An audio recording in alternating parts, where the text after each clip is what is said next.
Welcome to TSAT. This is Eshwar Kumar. ఈ వీడియోలో మనం ఇంటర్నేషనల్ రిలేషన్స్లో భాగమైనటువంటి క్వాడ్ గురించి డిస్కస్ చేసుకోబోతున్నాం. సో క్వాడ్ దీని యొక్క ఫుల్ ఫామ్ చూసుకున్నట్లయితే quadrilateral security dialogue. So quadrilateral security dialogue, దీన్ని సింపుల్గా క్వాడ్ కూటమి అని పిలుస్తూ ఉన్నాం. సో ఇక్కడ అసలు ఈ క్వాడ్ అనేటువంటిది ఎందుకు ఏర్పాటైంది, దానికి గల కారణాలు ఏంటి, మరి ఏ దేశానికి చెందినటువంటి ప్రైమ్ మినిస్టర్ ప్రోద్బలంతో క్వాడ్ అనేటువంటిది ఏర్పాటు అవ్వడం జరిగింది, మరి దీనిలో క్వాడ్లో భారతదేశం యొక్క పాత్ర ఏ విధంగా ఉంది, ఎంత మేరకు ఉంది, ఏ దేశాలు క్వాడ్ కూటమిలో ఉండడం జరిగింది, మరి క్వాడ్ అనేటువంటిది ఎందుకు ఏర్పాటైందంటే దీనికి ప్రధానమైనటువంటి కారణం ఎందుకు ఏర్పడవలసినటువంటి ఆవశ్యకత ఎందుకు వచ్చింది ప్రస్తుతం ఉన్నటువంటి తరుణంలో అనేటువంటి అంశాలన్నీ కూడా మనం ఈ వీడియోలో డిస్కస్ చేసుకోబోతూ ఉన్నాం. So let us start. So ముందుగా ఇక్కడ ఈ క్వాడ్ అనేటువంటి కూటమి ఏదైతే ఉందో, సో దీనిలో సభ్యులుగా ఉన్నటువంటి దేశాలు ఏమేమి ఉన్నాయి అనేటువంటిది మనం తెలుసుకోవాలి. సో ముందుగా చూసుకున్నట్లయితే ఈ క్వాడ్ అనేటువంటి కూటమిలో ఉన్నటువంటి దేశాల సంఖ్య 4 అండి. పేరులోనే ఉంది. సో క్వాడ్రిలేటరల్ అని పిలుస్తూ ఉంటాం. మ్యాథమెటిక్స్ మనం చూసినప్పుడు క్వాడ్రిలేటరల్ అనేటువంటి ఒక పాలిగాన్ ఉంటుంది. సో అంటే లైక్ ఇట్ హ్యాస్ 4 సైడ్స్ అన్నట్టు. క్వాడ్రిలేటరల్ అనేటువంటిది ఏంటి అంటే the shape or else the closed boundary which has 4 sides 4. So అంటే క్వాడ్రిలేటరల్ 4 సైడ్స్ ఉన్నాయి. ఇక్కడ కూడా క్వాడ్రిలేటరల్లో 4 దేశాలు ఉంటాయి. సో 4 నెంబర్ 4 దేశాలు ఉంటాయి. సో ఆ దేశాలు ఏ దేశాలు అంటే ఫర్ ఎగ్జాంపుల్గా తీసుకుంటే ఇక్కడ మన భారతదేశం అని అనుకుంటే ఈ ప్లేస్లో భారతదేశం ఉంటుంది. వెస్ట్ సైడ్లో చూసుకున్నట్లయితే ఈ ప్లేస్లో ఇక్కడ యునైటెడ్ స్టేట్స్ ఆఫ్ అమెరికా ఉంటుంది, ఇక్కడ ఇండియా ఉంటుంది. ఈస్టర్న్ సైడ్లో చూసుకున్నట్లయితే ఇక్కడ మనకి ఈ ప్లేస్లో జపాన్ అనేటువంటి ఇంకొక దేశం ఉంటుంది. ఇంకా ఈ సైడ్లో కింద చూస్తే ఇండియాకి కింద ఈ ప్లేస్లో చూసుకున్నట్లయితే ఇక్కడ ఆస్ట్రేలియా అనేటువంటి ఒక దేశం అయితే ఉంటా ఉంది. సో ఆస్ట్రేలియా అనేటువంటి దేశం. సో ఇక్కడ ఈ దేశాల 4 కనుక మనం జాయిన్ చేస్తే, ఈ దేశాలు 4 దేశాలు కనుక మనం జాయిన్ చేసినట్లయితే ఇక్కడ నుంచి ఈ విధంగా షేప్ అనేటువంటిది వస్తూ ఉంది. చూడవచ్చు, ఇదొక సైడ్, ఇదొక సైడ్, ఇదొక సైడ్ అండ్ ఇదొక సైడ్, 4 సైడ్స్ వస్తూ ఉన్నాయి. Okay, so closed polygon, closed boundary shape figure. So 4 sides వస్తూ ఉంది. సో అందుకోసం దీన్ని ఏమన్నామంటే క్వాడ్రిలేటరల్ సెక్యూరిటీ డైలాగ్గా పిలిచాం, క్వాడ్ కూటమిగా పిలిచాము. సో ఇక్కడ యుఎస్ఏ ఉంది, ఇండియా, ఆస్ట్రేలియా అండ్ జపాన్ 4 దేశాల కలయిక ఇక క్వాడ్ కూటమిగా ఏర్పాటు అవడం జరిగింది.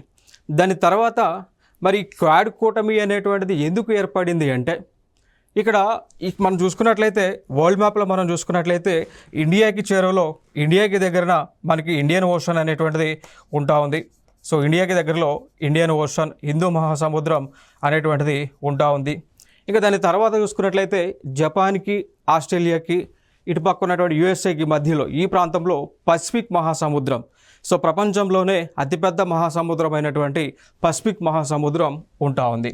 సో ఈ ప్లేస్లో, సో ఈ ప్లేస్ అంతా కూడా సో పసిఫిక్ మహాసముద్రం అయితే ఉంటుంది. సో ఇక్కడ కూడా పసిఫిక్ మహాసముద్రమే ఉంటా ఉంది, పసిఫిక్ ఓషన్గా పిలుస్తూ ఉంటాం.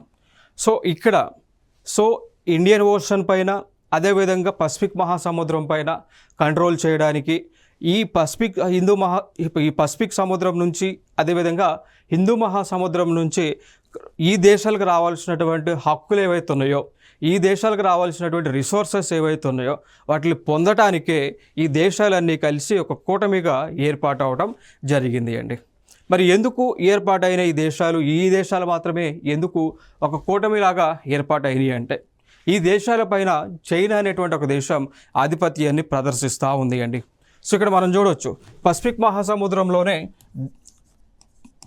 మహాసముద్రంలోనే సౌత్ చైనా సీ, సో దక్షిణ చైనా సముద్రం అనేటువంటిది ఉంటా ఉంది అండి.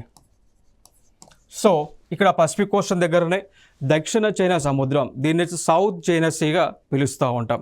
సో ఈ సౌత్ చైనా సీ పైన పూర్తి ఆధిపత్యం అంతా కూడా చైనా దేశం ప్రదర్శిస్తూ ఉంది అండి.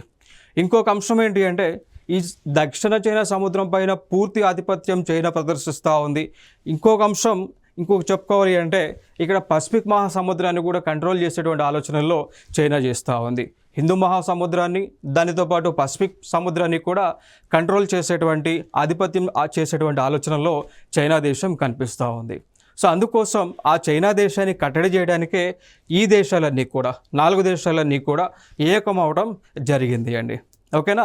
సో ఎందుకు ఈ క్వాడ్ అనేటువంటి కూటమి ఏర్పాటు అయింది అంటే చైనా దేశం ఏదైతే సౌత్ చైనా సీ పైన ఆధిపత్యాన్ని ప్రదర్శిస్తూ క్రమేపీ హిందూ మహాసముద్రం కావచ్చు, పసిఫిక్ మహాసముద్రం కావచ్చు, వీటిపైన ఆధిపత్యాన్ని ప్రదర్శిస్తున్నటువంటి సందర్భాన ఆ దేశాన్ని కట్టడి చేయడానికి ఈ దేశాలు వారి యొక్క హక్కులను పొందడానికే ఈ యొక్క క్వాడ్ అనేటువంటి కూటమిని ఏర్పాటు చేసుకోవడం జరిగింది. ఇది మెయిన్ ఎజెండా. సో ఉన్నటువంటి దేశాలు India, USA, Japan and Australia అయితే ఈ దేశాలు సభ్యులుగా ఉండడం జరిగింది. Main reason free, open and prosperous Indo Pacific region అండి. సో అంటే ఈ పసిఫిక్ మహాసముద్రం కానీ, హిందూ మహాసముద్రం కానీ, ఈ ప్రాంతాలలో ఎకనామిక్ అంశాలు, ఆర్థికపరమైనటువంటి అంశాలు, ట్రాన్స్పోర్టేషన్ రవాణాపరమైనటువంటి అంశాలు, ట్రేడ్ వ్యాపార సంబంధమైనటువంటి అంశాలు పైన వీళ్ళందరికీ కూడా యాక్సెస్ ఉండే విధంగా తగు చర్యలు తీసుకోవడానికి కూటమి అనేటువంటిది ఏర్పాటు అవ్వడం జరిగింది. ఇక దాని తర్వాత చూసుకున్నట్లయితే అసలు క్వాడ్ అనేటువంటి ఒక కూటమి ఏర్పాటు అవ్వాలి అని ముందుగా ప్రపోజల్ పెట్టినటువంటి వ్యక్తి జపాన్ దేశానికి చెందినటువంటి ప్రైమ్ మినిస్టర్ షింజో అబే గారు. సో షింజో అబే గారు 2007లోనే 2007వ సంవత్సరంలో ఆయన ప్రైమ్ మినిస్టర్గా జపాన్ దేశానికి ప్రధానమంత్రిగా ఉన్నటువంటి సమయంలో ఆయన క్వాడ్ అనేటువంటి కూటమి ఏర్పాటైతే ఆ దేశానికి రావాల్సినటువంటి, అదేవిధంగా మిగిలిన దేశాలకు రావాల్సినటువంటి హక్కులన్నీ కూడా వస్తాయనేటువంటి ఉద్దేశంతో ఆయన ప్రపోజల్ అనేటువంటిది పెట్టడం జరిగింది. ఇది ఒక ఇంపార్టెంట్ అంశం. ఇంకా దాని తర్వాత మాట్లాడుకున్నట్లయితే సో 2007లో ఆయన ప్రపోజల్ పెట్టారు. పెట్టిన వెంటనే అది ఆమోదం అయితే తెలపలేదు. ఈ దేశాలన్నీ కూడా ఆమోదం అయితే తెలపలేదు. దాని తర్వాత మళ్ళీ 2012లో సో 2012 డిసెంబర్లో మళ్ళీ జపాన్ దేశానికి చెందినటువంటి ప్రైమ్ మినిస్టర్ అయినటువంటి షింజో అబే గారు మళ్ళీ ప్రపోజల్ పెట్టారు అండి. సో అప్పుడు పెట్టినటువంటి ప్రపోజల్ ఏంటి అంటే డెమోక్రాటిక్ సెక్యూరిటీ డైమండ్ అనేటువంటిది ఏర్పాటు చేయాలి అని. ఏర్పాటు చేయాలి అని ఆయన ప్రపోజల్ పెట్టారు. సో మనం చూడవచ్చు ఇక్కడ ప్రపోజల్లో డెమోక్రాటిక్, ఇప్పుడు నేను ఏదైతే దేశాలు చెప్తా ఉన్నానో, ఫర్ ఎగ్జాంపుల్ ఇక్కడ ఉన్నటువంటి జపాన్ అనేటువంటి దేశం కానీ, ఆస్ట్రేలియా అనేటువంటి దేశం కానీ, యునైటెడ్ స్టేట్స్ ఆఫ్ అమెరికా అనేటువంటి దేశము కానీ, దాని తర్వాత మన భారతదేశము కానీ, ఈ 4 దేశాలు కూడా ఈ దేశాలలో ప్రజాస్వామ్యం, డెమోక్రసీ అనేటువంటిది ఉంటా ఉన్నది. సో ఈ 4 దేశాల్లో కూడా డెమోక్రసీ అనేటువంటిది, ప్రజాస్వామ్యం అనేటువంటిది ఉన్నటువంటి దేశాలు అన్నమాట. సో అందుకోసమే డెమోక్రటిక్ అనేటువంటి పదాన్ని వాడారు. దాని తర్వాత సెక్యూరిటీ అనేటువంటి పదాన్ని ఎందుకు వాడారు అంటే ఈ దేశాలకు సంబంధించినటువంటి భద్రతకు సంబంధించినటువంటి అంశాలు కాబట్టి సెక్యూరిటీ అనేటువంటి ఒక పదాన్ని వాడారు. ఇక దాని తర్వాత ఈ డైమండ్ అనేటువంటి పదాన్ని ఎందుకు వాడారు అంటే మనకి డైమండ్ షేప్ చూడొచ్చు. వజ్రం యొక్క ఆకారం ఏ విధంగా ఉంటుంది అంటే ఇంచుమించుగా రాంబస్, ఈ విధంగా డైమండ్ యొక్క ఆకారం అనేటువంటిది ఉంటా ఉంది, రాంబస్ యొక్క షేప్ అనమాట. సో ఈ దేశాలన్నింటినీ కూడా వరల్డ్ మ్యాప్లో, ఈ 4 దేశాలన్నింటినీ కూడా ప్రపంచ మ్యాప్లో మనం వాటిని ప్లాట్ చేస్తే ఆ దేశాలను మనం జాయిన్ చేస్తే వచ్చేటువంటి షేప్ కూడా, ఆకారం కూడా ఈ విధంగానే ఉంటుంది. సో డైమండ్ రూపంలో లేదా రాంబస్ రూపంలో ఈ విధంగా ఉంటుంది. సో అందుకోసమే ఆయన డెమోక్రటిక్ సెక్యూరిటీ డైలాగ్ అనేటువంటి పేరుని ప్రపోజ్ చేయడం జరిగింది 2012లో. ఎవరండి? జపాన్ దేశానికి చెందినటువంటి ప్రైమ్ మినిస్టర్ అయినటువంటి, అంటే ప్రజెంట్ ప్రైమ్ మినిస్టర్ కాదు, మాజీ ప్రైమ్ మినిస్టర్ అయినటువంటి షింజో అబే గారు ప్రపోజ్ చేశారు. మరి అది సక్సెస్ అయిందా అంటే అవలేదండి. సో 2012లో ప్రపోజ్ చేసింది కూడా ఫెయిల్ అవటం జరిగింది. సో ఈ దేశాలన్నీ కూడా ముందుకు రాలేదు. సో అందుకోసం అది ఫెయిల్ అవటం జరిగింది. ఇక దాని తర్వాత ఫైనల్గా మళ్ళీ 2017లో, అంటే 5 సంవత్సరాల తర్వాత నవంబర్ 2017లో మళ్ళీ అన్ని దేశాలు కలిసి మళ్ళీ జపాన్ దేశం యొక్క ప్రైమ్ మినిస్టర్ యొక్క అభ్యర్థన మేరకు మళ్ళీ 4 దేశాలు కలవడం జరిగింది. కలిసిన తర్వాత ఎప్పటి నుంచో ఈ 4 దేశాల కూటమి ఏర్పడాలి అని ఎప్పటి నుంచో ప్రపోజల్ ఉందో ఆ ప్రపోజల్ 2017లో 4 దేశాలు కూడా కలిసి కూర్చొని చర్చలు చేసుకొని సెట్ ఆఫ్ గైడ్లైన్స్ అనేటువంటివి ప్రిపేర్ చేసుకొని ఫైనల్గా క్వాడ్ అనేటువంటి ఒక కూటమిని వీరు ఏర్పాటు చేసుకోవటం జరిగింది అండి. అర్థమైందా? సో ఫైనల్గా ఈ క్వాడ్ అనేటువంటి కూటమిని ఏర్పాటు చేసుకోవటం జరిగింది. సో ఫైనల్గా 2017 నవంబర్లో జరిగినటువంటి చర్చలు ఈ 4 దేశాల మధ్య India, Japan, Australia, United states of America 4 దేశాల మధ్య జరిగినటువంటి చర్చల సారాంశంగా మనకి క్వాడ్ అనేటువంటి కూటమి ఏర్పాటు అవడం జరిగింది. ఇది ఇంపార్టెంట్ ఇన్ఫర్మేషన్ ఇక్కడ. సో మెయిన్ ఎజెండా ఇక్కడ ఏంటి అండి? ఈ క్వాడ్ అనేటువంటిది ఏర్పాటు అవడానికి గల కారణం మెయిన్ ఎజెండా ఏంటి? చైనాకి దేశానికి వ్యతిరేకంగా అంటే చైనా వారు ఈ 4 దేశాలకు సంబంధించినటువంటి హక్కులను పొందనీయకుండా అడ్డుకుంటా ఉన్నది. దక్షిణ సముద్రంలో కానీ, దక్షిణ చైనా సముద్రంలో కానీ, పసిఫిక్ రీజియన్లో కానీ, ఇండియన్ ఓషన్లో కానీ చైనా వాళ్ళు ఈ దేశాలకు వ్యతిరేకంగా అనేక కట్టడాలు నిర్మిస్తూ ఉన్నారు, పోర్ట్ ఏరియాలను డెవలప్ చేస్తూ ఉన్నారు. ఓకే, ఇవన్నీ కూడా ఈ 4 దేశాలకి సెక్యూరిటీ పరంగా, భద్రత పరంగా ముప్పు సంభవించేటువంటి అంశాలు. సో ఆ చైనాని కట్టడి చేయడానికే ఈ క్వాడ్ అనేటువంటి కూటమి ఈ 4 దేశాలు కలిసి ఏర్పాటు చేసుకోవడం జరిగింది. సో చూడవచ్చు మీరు 2017లో ఏర్పాటు చేశారు.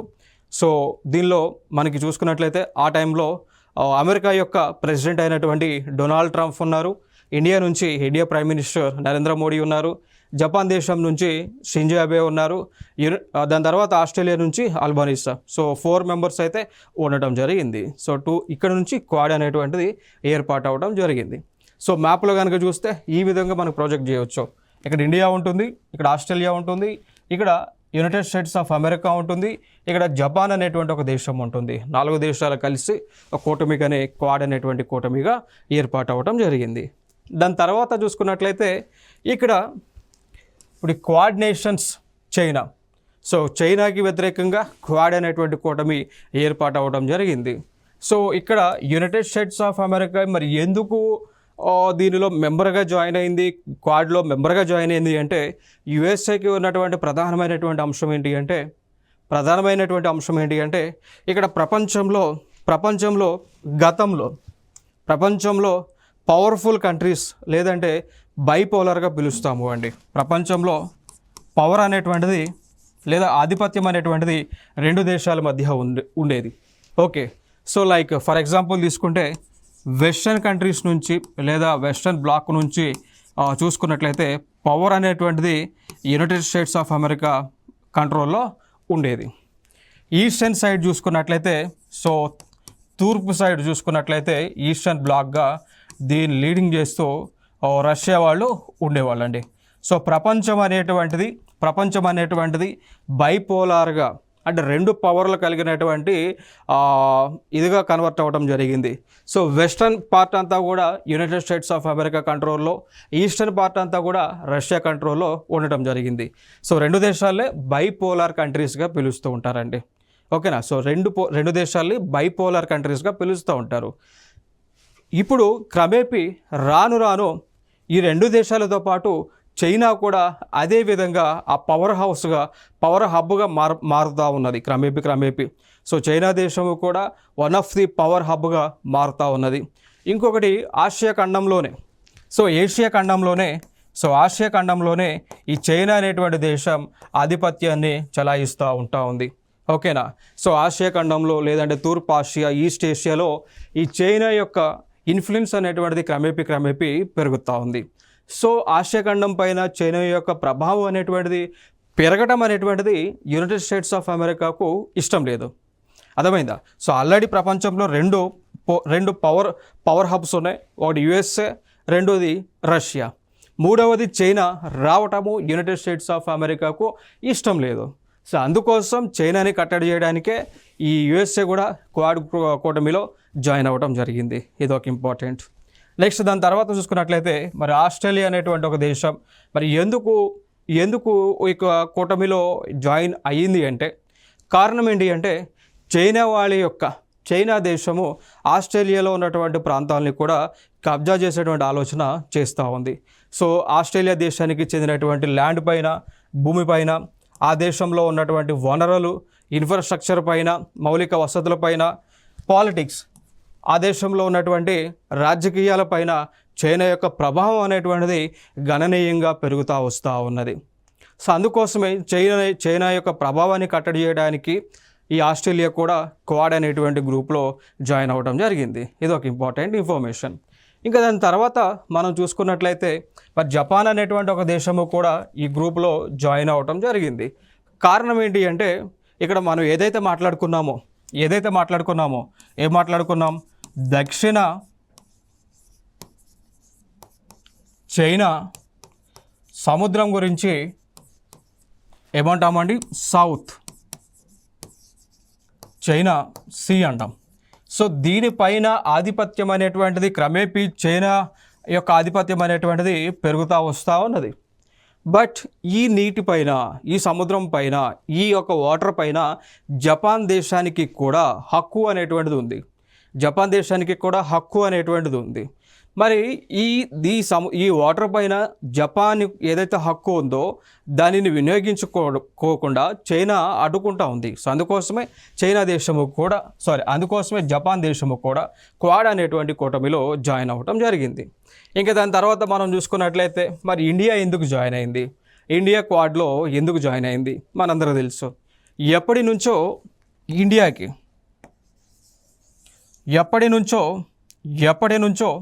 ఇండియాకి చైనాకి మధ్య సరిహద్దు గొడవలు అనేటువంటివి ఎప్పటి నుంచో ఉండటం జరిగింది మిత్రమా.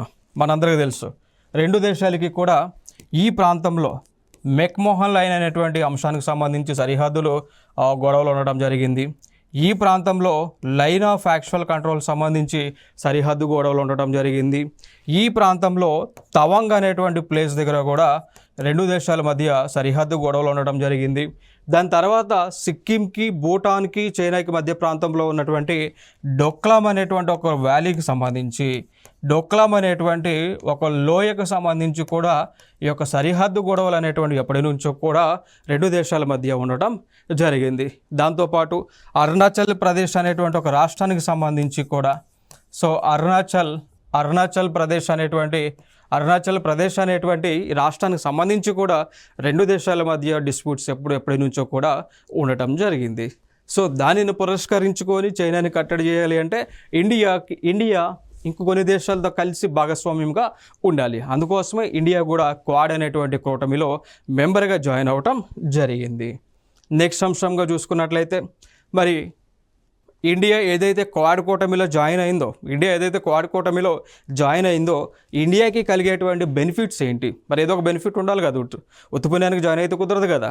సో ఇండియాకి కలిగేటువంటి బెనిఫిట్స్ ఏంటి అంటే, ఏదైనా కానీ భవిష్యత్తులో ఇండియాకి చైనాకి మధ్య యుద్ధం కనుక సంభవిస్తే, చైనాకి మధ్య యుద్ధం అనేటువంటిది సంభవిస్తే భవిష్యత్తులో ఆ సమయంలో ఖచ్చితంగా ఈ క్వాడ్ అనేటువంటి అగ్రిమెంట్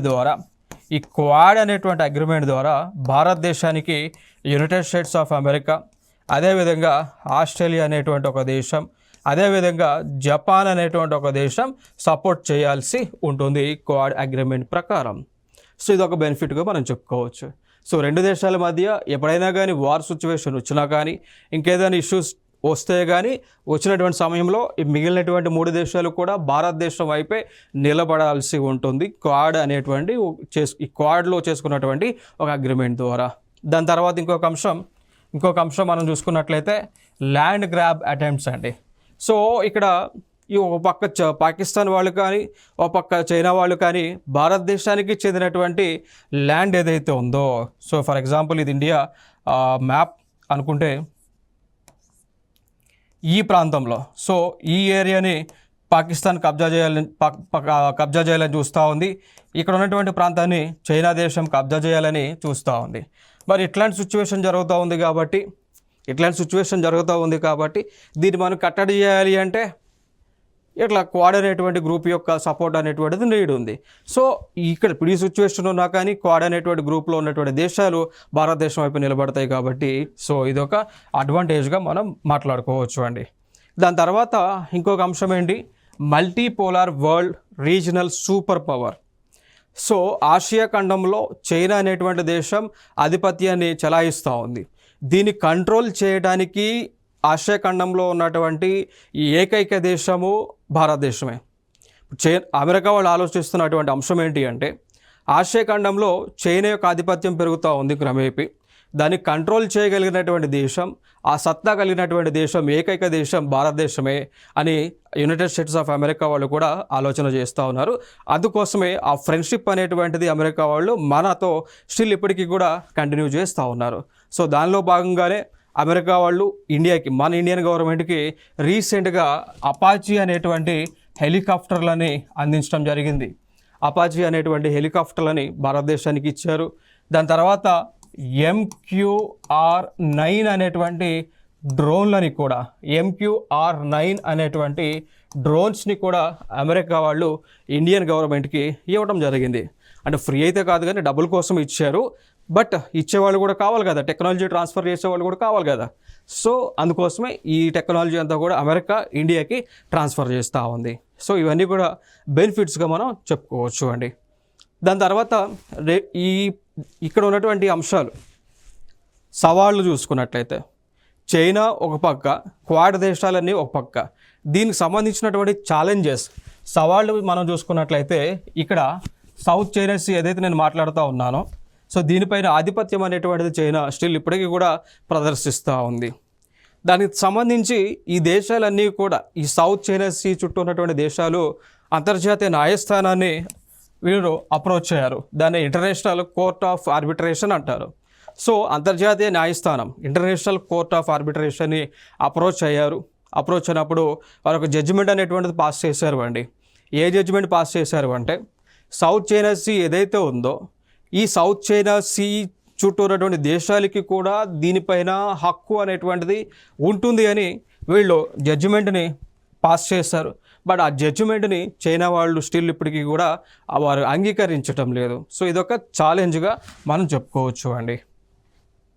దాని తర్వాత చూసుకున్నట్లయితే, దాని తర్వాత ఇంకొక సవాలుగా చూసుకున్నట్లయితే, ఇంకొక సవాలు ఏంటి అంటే, చైనా దేశము ఆసియన్ కూటమికి దగ్గరగా అవుతూ ఉన్నది అండి. సో చైనా దేశము ఆసియా కూటమికి దగ్గరగా అవుతూ ఉంది. సో ఈ 4 దేశాలు క్వాడ్ అనేటువంటి కూటమి ఏర్పాటు చేశారు అని, అందుకోసం చైనా వాళ్ళు ఆసియన్ కూటమికి దగ్గర అవుతా ఉన్నారు. మరి ఆసియన్ కూటమి అంటే దీన్నే మనం ఏమంటాము అండి, association of South East Asian నేషన్స్గా పిలుస్తూ ఉంటాం. అసోసియేషన్ ఆఫ్, సో దీని యొక్క ఫుల్ ఫామ్ కూడా మనకి important, association of South East Asian nations. So ఇదొక కూటమి. సో ఈ కూటమికి చైనా వాళ్ళు దగ్గర అవుతూ ఉన్నారు. దాని తర్వాత ఇంకొక కూటమి ఉంటుంది, అదే the regional cooperation economic partnership అంటామండి. ఓకేనా. So RCEP, regional cooperation economic partnership అనేటువంటి ఇంకొక సమూహం ఉంది. దానికి కూడా ఈ చైనా వాళ్ళు దగ్గర అవుతూ ఉన్నారు. సో ఈ రెండు కూడా ఛాలెంజెస్గా, క్వాడ్ ముందు ఉన్నటువంటి సవాళ్ళుగా మనం చూడొచ్చు. ఇంకా దాని తర్వాత మనం చూసుకున్నట్లయితే, ఈ ఆసియన్ కూటమి అనేటువంటిది మరి ఎందుకు చైనా అంటే మనకి భారతదేశానికి కూడా ఈ ఆసియన్ కూటమి అనేటువంటిది చాలా ఇంపార్టెంట్ అయినటువంటిది. చూసుకున్నట్లయితే ఇక్కడ చైనాకి అతి చేరువలో ఉన్నటువంటి దేశాలు ఇవన్నీ కూడా. ఫర్ ఎగ్జాంపుల్గా తీసుకుంటే ఇక్కడ ఉన్నటువంటి మయన్మార్ అనేటువంటి దేశం, థాయిలాండ్ అనేటువంటి దేశం, సింగపూర్ కానీ, Malaysia, Cambodia, Philippines, Laos, Vietnam, Brunei, Indonesia, ఇవన్నీ కూడా ఈ దేశాలన్నింటినీ కూడా కలిపి association of South East Asian nations అనేటువంటి ఒక గ్రూప్ని ఏర్పాటు చేసుకున్నారు కదా. సో వీటి దగ్గరికి చైనా వాళ్ళు పోతూ ఉన్నారు. సో అది క్వాడ్ గ్రూప్కి ఒక సవాల్గా మారుతూ ఉంది. నెక్స్ట్ అంశం, సో ఇంకొక అంశం చూసుకున్నట్లయితే ఎకనామిక్ పవర్ ఆఫ్ చైనా. ఇంకా రీసెంట్ జరిగినటువంటి అంశాలు ఏంటి అంటే, రీసెంట్గా మన న్యూస్లో ఉన్నటువంటి అంశాలు ఏంటి అంటే, ఈ క్వాడ్ అనేటువంటి కూటమి ఏదైతే చైనా దేశానికి వ్యతిరేకంగా ఏర్పాటైందో ఆ దేశానికి దగ్గరగానే ఆ దేశం దగ్గర నుంచే జపాన్ కానీ ఆస్ట్రేలియా లాంటి దేశాలు డబ్బుని అప్పు తెచ్చుకుంటా ఉన్నారు. సో ఇదొక సవాల్గా మనం మాట్లాడుకోవచ్చు అండి. ఇక దాని తర్వాత ఈ క్వాడ్కి సంబంధించినటువంటి సమిట్స్ చూస్తే మొట్టమొదటి సమిట్ క్వాడ్కి సంబంధించింది 2021లో జరిగింది. సో 2021 మార్చ్ 12న ఫస్ట్ క్వాడ్ సమిట్ అనేటువంటిది జరగడం జరిగింది. సో మార్చ్ 12, 2021 ఈ ఫస్ట్ క్వాడ్ సమిట్ అనేటువంటిది జరగడం జరిగింది. రెండవది మనం మాట్లాడుకున్నట్లయితే సెప్టెంబర్ 2021 యునైటెడ్ స్టేట్స్ ఆఫ్ అమెరికాలో జరిగింది మొట్టమొదటి క్వాడ్. మూడవది చూసుకున్నట్లయితే జపాన్ దేశంలో, నాలుగవది జపాన్లో, ఐదవది యునైటెడ్ స్టేట్స్ ఆఫ్ అమెరికాలో. సో సెప్టెంబర్ 21న క్వాడ్ అనేటువంటి సమిట్ యునైటెడ్ స్టేట్స్ ఆఫ్ అమెరికాలో జరిగింది, ఐదవది. ఆరవది మాత్రం నెక్స్ట్ ఇయర్ 2025లో ఇండియాలో జరగబోతూ ఉంది. సో డేట్స్ అయితే ఇంకా అనౌన్స్ చేయలేదు. సో ప్రస్తుతానికి ఈ క్వాడ్ సమిట్లు ఇప్పటి వరకు 5 సమిట్స్ అయితే జరగడం జరిగింది. సో 5 మాత్రమే జరిగినాయి. సో 6th ఇండియాలో జరగబోతూ ఉంది. So 6th summit very important. 6th summit, so 6th quad summit అనేటువంటిది చాలా ఇంపార్టెంట్. కారణం ఏంటి అంటే భారతదేశము ఆతిథ్యం ఇవ్వబోతూ ఉంది కాబట్టి సో వీటిపైన క్వశ్చన్స్ అనేటువంటివి రావడానికి చాలా పాసిబిలిటీ అనేటువంటిది ఉన్నది. ఈవెన్ మొన్న రీసెంట్గా DGPSC వారు నిర్వహించినటువంటి ఎగ్జామ్స్లో కూడా కొన్ని క్వశ్చన్స్ అడిగారు క్వాడ్కి సంబంధించి. ఏమని క్వశ్చన్స్ అనేటువంటివి అడిగారు అంటే ఈ క్వాడ్కి సంబంధించినటువంటి అడిగినటువంటి క్వశ్చన్స్ ఏంటి అంటే ఈ క్రింది వానిలో ఏ దేశము క్వాడ్ సమూహంలో సభ్యునిగా ఉంది అనేటువంటి అంశాన్ని మొన్న రీసెంట్గా జరిగినటువంటి DGPSC ఎగ్జామ్స్లో ప్రిలిమ్స్లో అడగటం జరిగింది. ఓకేనా? సో మనకు గుర్తుపెట్టుకోగలం 4 దేశాలు. సో క్వాడ్లో ఉన్నటువంటి దేశాలు భారతదేశంతో పాటు జపాన్ అనేటువంటి ఒక దేశం, ఆస్ట్రేలియా అనేటువంటి ఒక దేశం, యునైటెడ్ స్టేట్స్ ఆఫ్ అమెరికా అనేటువంటి దేశం.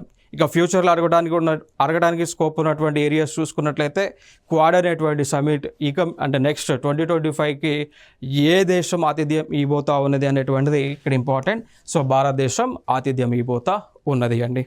ఓకే, సో చూడవచ్చు ఇక్కడ. ఇంకా ఫర్దర్గా ఈ క్వాడ్కి సంబంధించి ప్రీవియస్ టైమ్స్లో అడిగినటువంటి క్వశ్చన్స్ చూద్దాం ఇక్కడ. So the quadrilateral security dialogue group consist of India, USA, Japan and Australia. Okay, so among the following, what is the common among all the quad countries అండి? సో ఇక్కడ ఏమన్నారు అంటే క్వాడ్ సమూహంలో భారతదేశము, USA, జపాన్ మరియు Australia ఉన్నాయి. క్రింది వాటిలో అన్ని క్వాడ్ దేశాలలో సాధారణమైనటువంటి అంశం ఏంటి అని అడుగుతా ఉన్నారు అండి. అంటే 4 దేశాల్లో కామన్గా ఉన్నటువంటిది ఏంటి అనేటువంటి క్వశ్చన్ అడిగారు. ఇది ప్రీవియస్ ఇయర్ క్వశ్చన్ అండి. ఇది ఒక ప్రీవియస్ ఇయర్ క్వశ్చన్ క్వాడ్కి సంబంధించి అడిగిన దానిలో. సో స్టేట్మెంట్స్లో 1 చూస్తే all are Asian member states అండి. అంటే అన్ని దేశాలు కూడా ఆసియన్ మెంబర్స్ అని అంటూ ఉన్నారు. మరి అవునా కాదా? రెండవది they are democratic countries and have similar maritime interest అండి. సో రెండో ఆప్షన్ ఏంటి అంటే ఈ 4 దేశాలన్నీ కూడా ప్రజాస్వామ్యబద్ధమైనటువంటి దేశాలు. 4 దేశాలకి కూడా సేమ్ ఇండో పసిఫిక్ మహాసముద్రం పైన 4 దేశాలకి కూడా ఇంట్రెస్ట్ అనేటువంటిది ఉంది అంటూ ఉన్నారు రెండో దానిలో. మూడవ స్టేట్మెంట్ చూసుకున్నట్లయితే సార్క్ కంట్రీస్ అంటూ ఉన్నారండి. SAARC countries, south Asian association of regional cooperation countries, ఈ 4 దేశాలు అంటున్నారు. మరి అవునా కాదా? నాలుగవది ఆల్ ద అబో, అన్ని స్టేట్మెంట్స్ సరైనవి అని అంటూ ఉన్నారు. సో ఆన్సర్ ఏమై ఉండొచ్చండి? What might be the answer? Yes, exactly second is the answer. So ఈ 4 దేశాలు కూడా డెమోక్రటిక్ కంట్రీస్ అండి. 4 దేశాలు కూడా డెమోక్రటిక్ కంట్రీస్, ప్రజాస్వామ్యబద్ధంగా ఏర్పడినటువంటి దేశాలు. 4 దేశాలకు కూడా ఉన్నటువంటి ఒక ఆలోచన ఏంటి అంటే ఇండో పసిఫిక్ రీజియన్ పైన, సో ఇండో పసిఫిక్ రీజియన్ పైన ఆధిపత్యాన్ని చెలాయించడం, దాంతోపాటు వాటిపైన హక్కులను పొందేటువంటి ఉద్దేశంతో ఈ క్వాడ్ అనేటువంటి కూటమి ఏర్పాటు అవటం జరిగింది అండి. ఓకేనా? సో ఇంకొక అంశం so which countries are not included in the quad group? So quad గ్రూప్లో కానటువంటి దేశాలు ఏవని అడిగారు. సో సింపుల్ క్వశ్చన్, ఆల్రెడీ మనం డిస్కస్ చేసి ఉన్నాం. So 1 USA, 2 Australia, 3 Russia and 4 India. So ఏ దేశాలు కానివి. సో దీనికి ఆన్సర్ రష్యా. సో రష్యా అనేటువంటి దేశం క్వాడ్లో సభ్యులుగా లేవండి. ఓకే, సో ఇది క్వాడ్కి సంబంధించినటువంటి అంశాలు. సో నెక్స్ట్ వీడియోలో ఇంకొక అంశంతో మీ ముందుకు రావడం జరుగుతుంది. Thank you so much.